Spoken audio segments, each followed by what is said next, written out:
இழந்ததை எண்ணி வருந்துகின்றோமா? வருந்தாதே என்கிறார் ஆண்டவர். மாற்றம் கண்டு அஞ்சுகின்றோமா?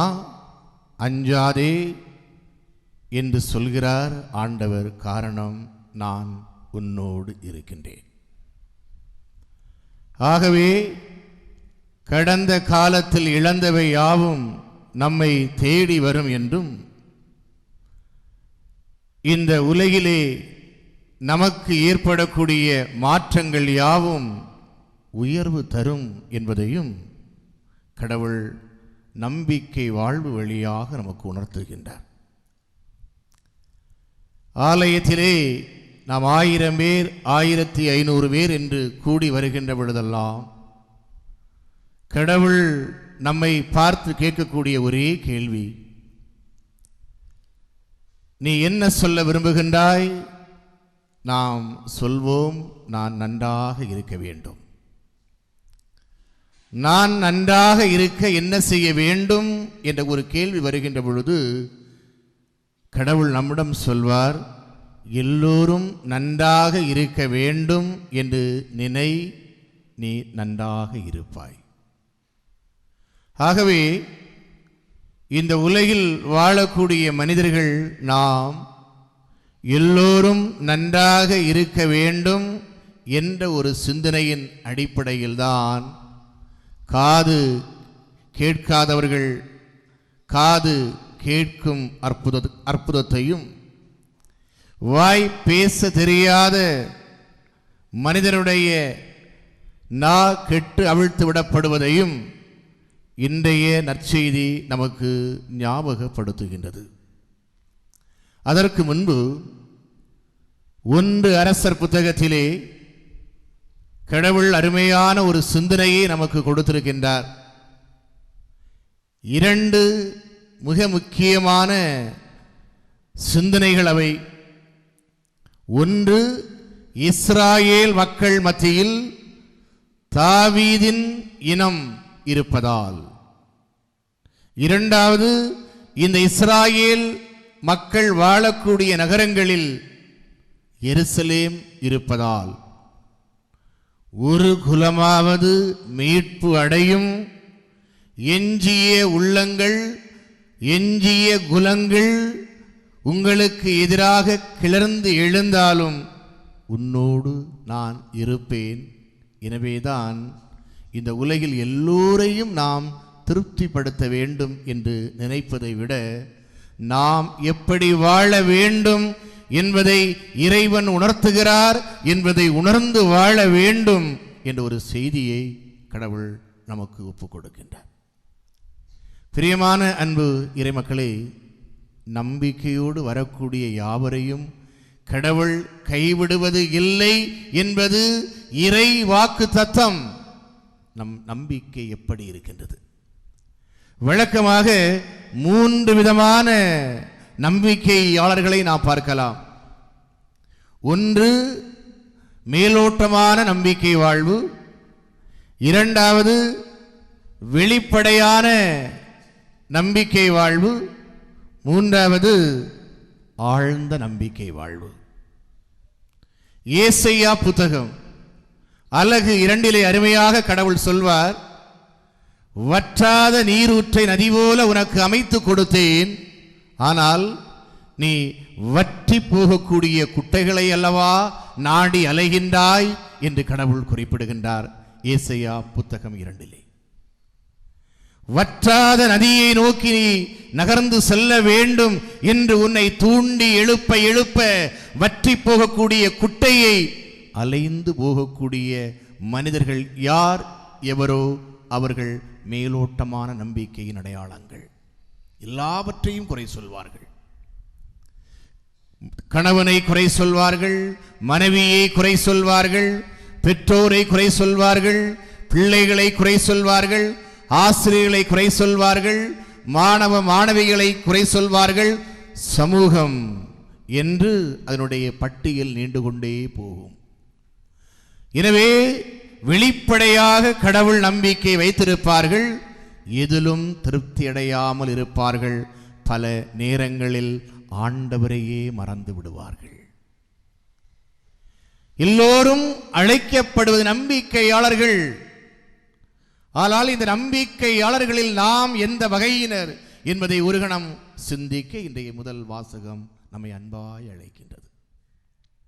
இரண்டாவது வகையினர் வெளிப்படையான நம்பிக்கையாளர்கள்.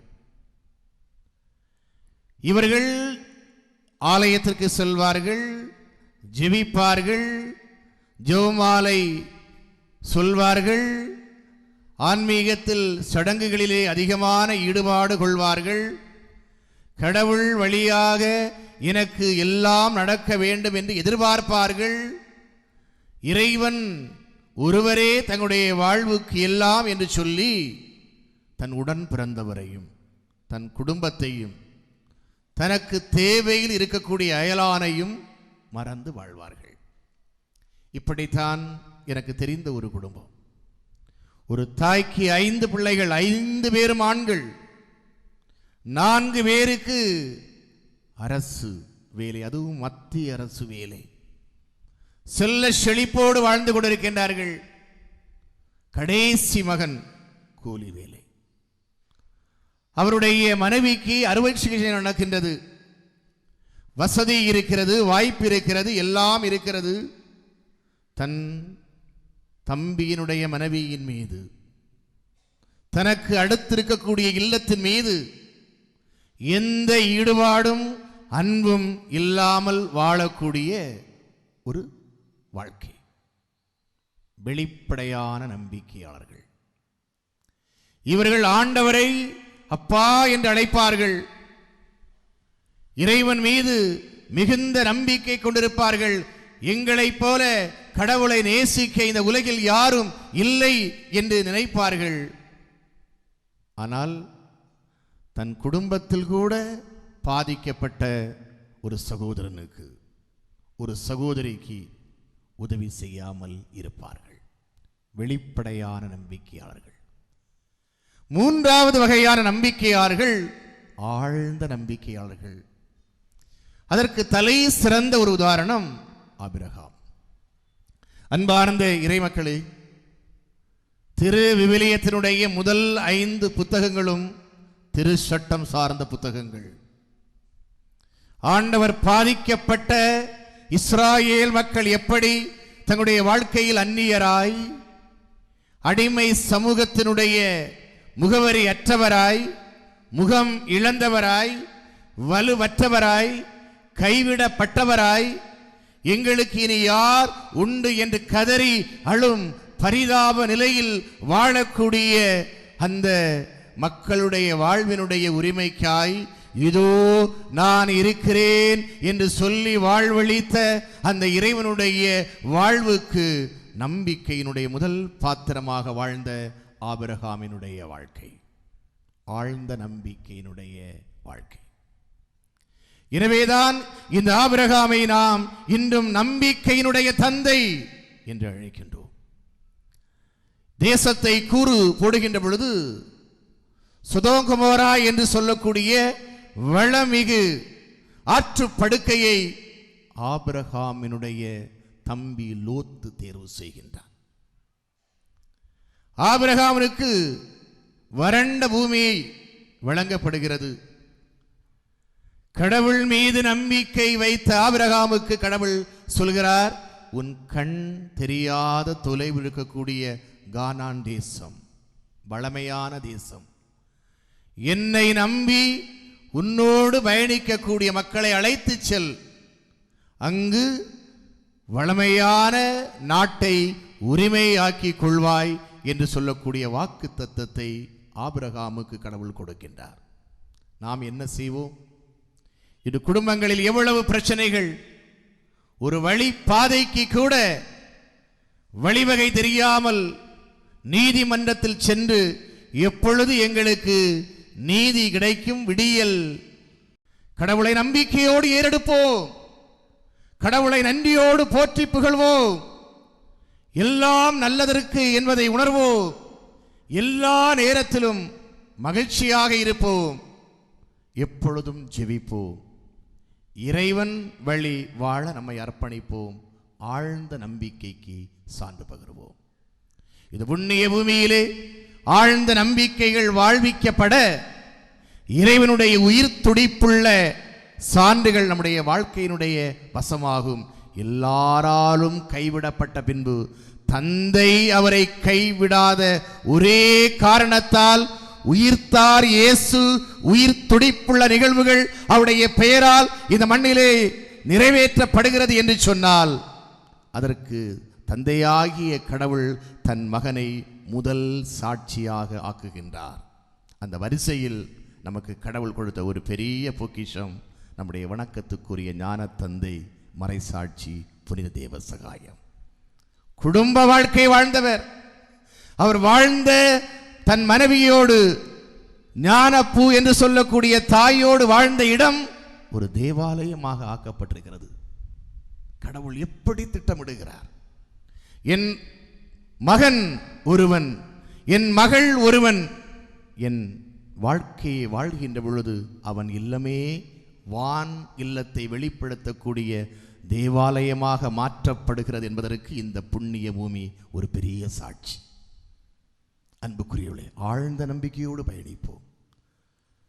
தவக்காலத்திற்குள் அருள் நிரம்பி பெற நம்மையே அர்ப்பணிக்க இந்த தவக்காலம் நம்மை அழைக்கின்றது. எனவே அதற்கு நம்மை தயார் செய்வோம். கருணை நிறைந்த கடவுள் தன் பாடுகளாலும் தன்னுடைய சொல்லன்னா கனவு லட்சியத்தை நிறைவேற்றக்கூடிய அந்த சிலுவை பாதைகளாலும் நம்மை மீட்டெடுக்க தன்னை முழுமையாக ஆழ்ந்த நம்பிக்கையோடு தந்தையோடு அர்ப்பணித்திருக்கிறார் என்று சொன்னால் அந்த பயணத்திற்கு விடிவுதான் உயிர்த்தெழுதல். அந்த உயிர்த்தெழுதலுடைய தொடர்ச்சிதான் உயிர் துடிப்புள்ள நம்பிக்கை வாழ்வு. அத்தகைய உயிர் துடிப்புள்ள நம்பிக்கைக்கு நம்மை ஒப்பு கொடுப்போம். எல்லோரும் எல்லாம் பெறுவதும் நம் தேவைகள் பூர்த்தி செய்வதும் நம்பிக்கையோடு வேண்டக்கூடிய யாவும் கிடைக்கும் என்ற உன்னதங்களை காணவும் இறைவன் விரும்பக்கூடிய அந்த மகிழ்வு நிறைவு நம் உள்ளங்களில் இல்லங்களில் ஆட்கொள்ளப்படவும் இங்கு வந்து போகக்கூடிய ஒவ்வொரு மக்களுக்கும் நிறை ஆசிரை இறைவனே தந்து வாழ்விக்கும் வரவேண்டி ஜெபிப்போம். இறை அருள் பெறுவோம். ஆமென்.